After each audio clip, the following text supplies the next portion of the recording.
Oh, oh, oh, oh. Di mo papatalo. Oh, oh, oh, oh, oh. Di magpapatalo.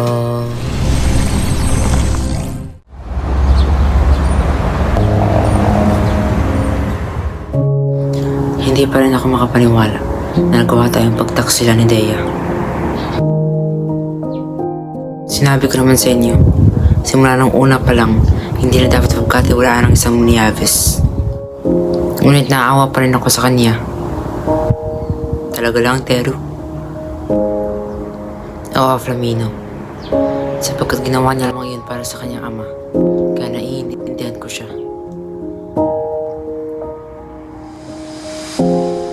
Ngayon mas lalong naging makapangyarihan na si Mitena. Ngunit meron pa rin tayong pag-asa. Ang brilyante ng diwa. Sino pa kasi ang napili ng brilyante ng diwa? Sana ay matulungan niya na tayo. Kung sino man siya, kung sino man ang ikalimang tagapangalaga, sana ay mahanap na siya ng brilyante ng diwa nang matulungan niya na tayo. Kakapagod naman sa school kanina. Ang dami-dami namin ginawa. Tapos ang hirap pa ng math. Ang dami-dami pang assignments. Kakapagod.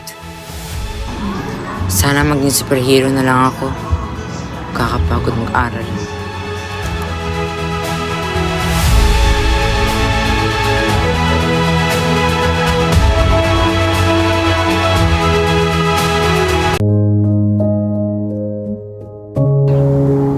Sana ay mahanap na ang ikalimang tagapangalaga.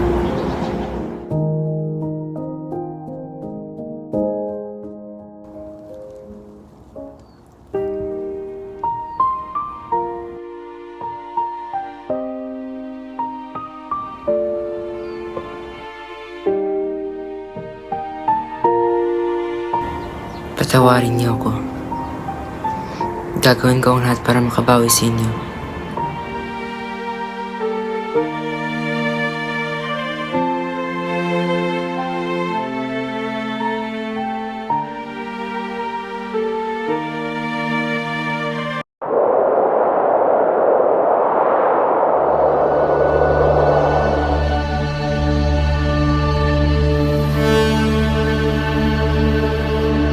Kaya gandang tanawin sa Encantadia.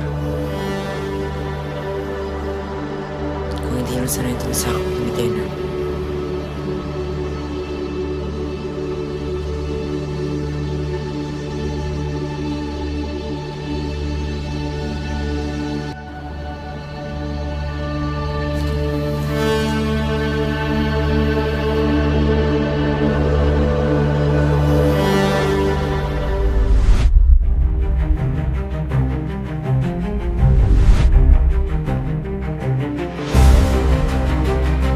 Sinong nariyan?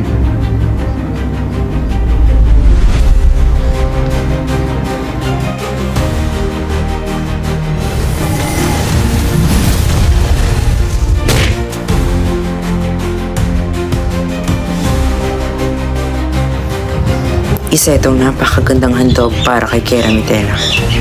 Patawad Sangre Flamino, ngunit iaalay kita sa aming Kera.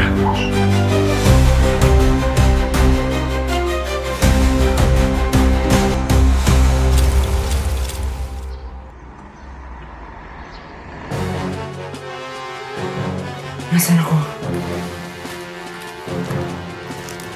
Ginagawa ko dito. Siguraduhin mo lang na magugustuhan ko ang iyong handog, anak ka.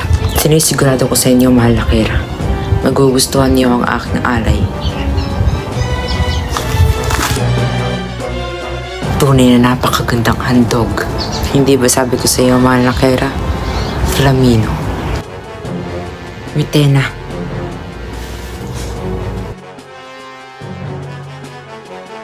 Pakawalan mo ako.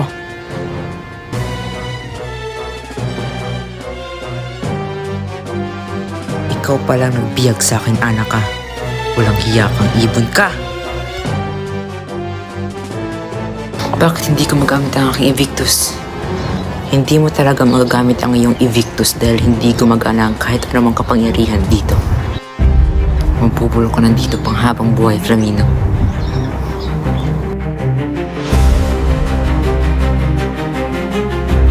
Kawalan niyo ako.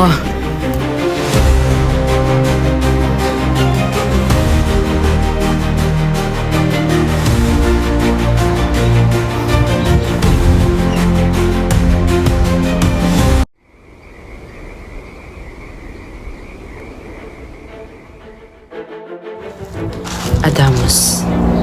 Malalim na ang gabi, ngunit hindi pa rin nakakabalik si Flamino. Yan din ang iniisip ko. Ano kaya nangyayari sa ating Albe? Ano sa tingin mo ang nangyari sa kanya? Hindi ko pa siya nakakasama ng matagal. Ngunit batid ko na may nangyayaring masama na sa kanya. Tama yan. Hindi lamang yan basta-basta kutob. Tayong mga sangre ay may kakayahan na maramdaman ang nangyayari sa kapwa sangre. Kaya kung pakiramdam mo na may nangyayaring masama sa kanya, marahil ay totoo yun. Dahil hindi kailanman nagkakamali ang kutob ng isang sangre. Kung ganun, tama ang aking kutob. Mukhang may nangyayari ng masama kay Flamino. May alam akong isang lugar na makakasagot sa lahat ng ating katanungan. Anong lugar ito? Kailangan natin itong puntahan sa lalong madaling panahon. Ang batis ng katotohanan.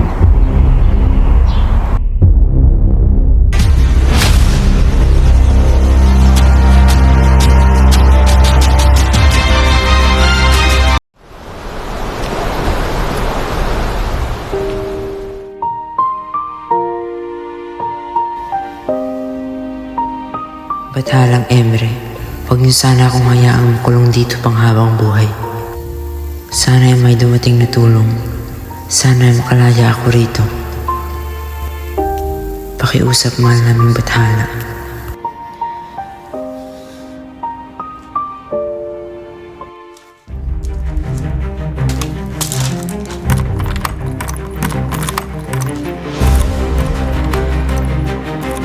Dea, anong ginagawa mo dito? Anong ginagawa mo?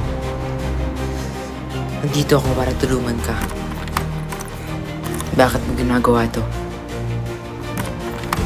Ginagawa ko to para makabawi sa lahat ng aking mga nagawa. Tumakas ka na. Bilis. Avisala Eshma. At sa akala niyo ba makakatakas ka dito, Flamino?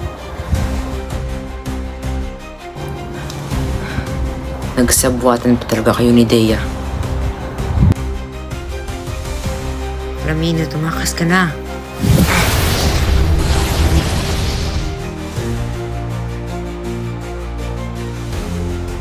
Prakar!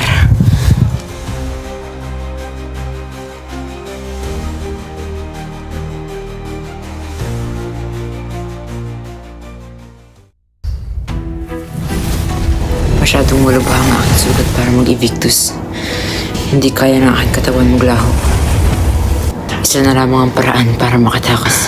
Asnamon, Voya Nazar, gabayan niyo ako, Batalang Emre. Narito kami upang magtanong tungkol sa aming Albe na si Flamino. Nasaan siya? Ano ang nangyari sa kanya? Avisala, ako ang batis ng katotohanan. Sabihin niyo lamang ang iyong katanungan at aking bibigyan ng kasagutan.